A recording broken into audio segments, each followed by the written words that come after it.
Biz mushu o'rinlarga o'rinlashtirgan narsalarni o'rinlashtiraylik. Yanlanmış sol tarafdagi ramkadan boshlaymiz. Sol tarafdagi ramkaning ichida yana ikki parchalam rasm bor. Mush ikki parcha rasmning orasiga ba'zi orliqlarni, yani ikki qo'rni bo'sh qo'yib qo'ydim. Men mushu yerga bir program yozamiz albatta. Eng avval Photoshop'dagi ma'lum loyihalangan narsadagi temaga munosabatli programni yozaylik. Navbatdagi ma'lum temani qanday chiqaramiz degan masala ustidagi programimizni yozaylik. Program yozgan vaqtida mush orliqqa men bir klassal tatiydigan program yozdim. Yani sol tarafning temasi. Buningki font familiyasini bekitman. Font familiyasi biz oldin qatim bekitib qo'ygan Alpida Unicode system. Buni ko'chirib olay. O'xshasha biz buni bodyga bekitsak bu yerda bekitishning zarurati yo'q. Tasodifiy masala chiqmas bekitmasam bo'ldi.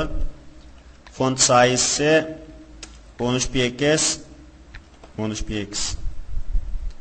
Andan colorsi bu xatning rangi biz o'zimiz tanlagan bir rang bo'lish kerak. Men sal qiyinroq yeshil rangni tanlab qo'yib turay. Qiyinroq yeshil rangni buni keyin tangshaymiz.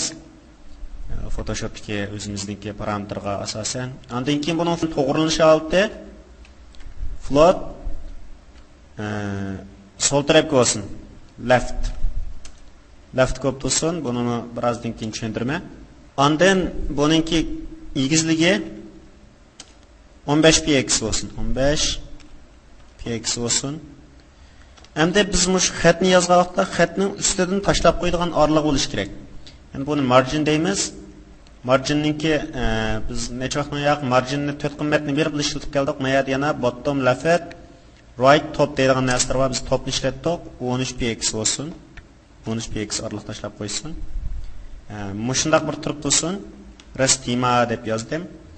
Ammo bu restima deganni ko'chirgandan keyin dal mushu o'ringa bir div qurma. Div class temaga munosabatli div deb. Div bo'ldi. Mush divni qurib olgandan keyin bu divning background colorsini chiqarib qo'yay mayada. Bu yerda background colorsini chiqardim. Background colorsini biz sus yeshil yoki bo'lmasa mushkul rangda olib qo'yaylik. Background colorsini olib turdik.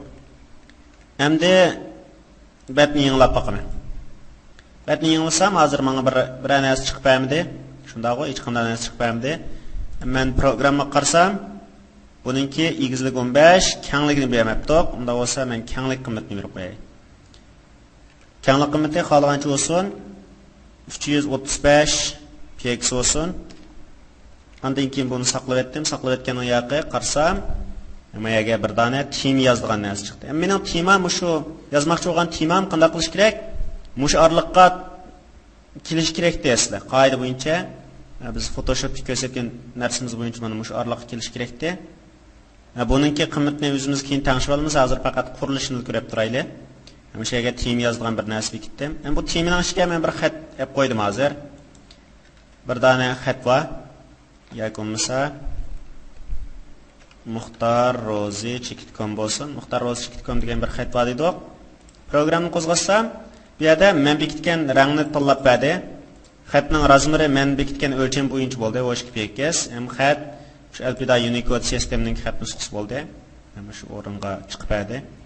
Endi agar bu ulan bo'lib qolsa-chi, albatta biz bir tema chiqqandan keyin bu temani bossak, shu temaga munosabatli mazmun chiqib berish kerak. Bu bir ulanma. Unda bo'lsa, buni bundaq program yozma. Hozir agar men ulanmasning programmasini yozib boqay, ulanmasning programmasini nima yozsam, a deganimiz ulab birdi.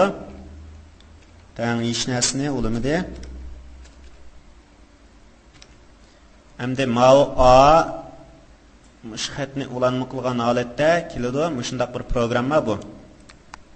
Qo'zg'atsam, ma'noga o'xshash masala chiqadi bu yerda. Ya'ni navbatlik bulanmaninki rangining masalasi chiqadi. Unda bo'lsa, men qanday qilaman yana? Yerga kelib, xatning ostiga siziq chiqib oldi ekan. Unda bo'lsa, xatning ostiga chiqib olgan siziqni yo'qotish uchun tekis decrectional, ya'ni yo'q holatda bir program yozib qo'yman. Yozgandan keyin ma'noga qo'zg'atsam, hozir bir masala shundaqo, xatimda hozir men ifodalab bermayotgan bir masala, ya'ni programma aslat chiqmadi bu yerga. Endi qarasam bu yerda men bu programmani kirgizgandim. Endi bu ulanma holatga o'tgandan keyin mushundaq bir masala kelib chiqdi. Unda bo'lsa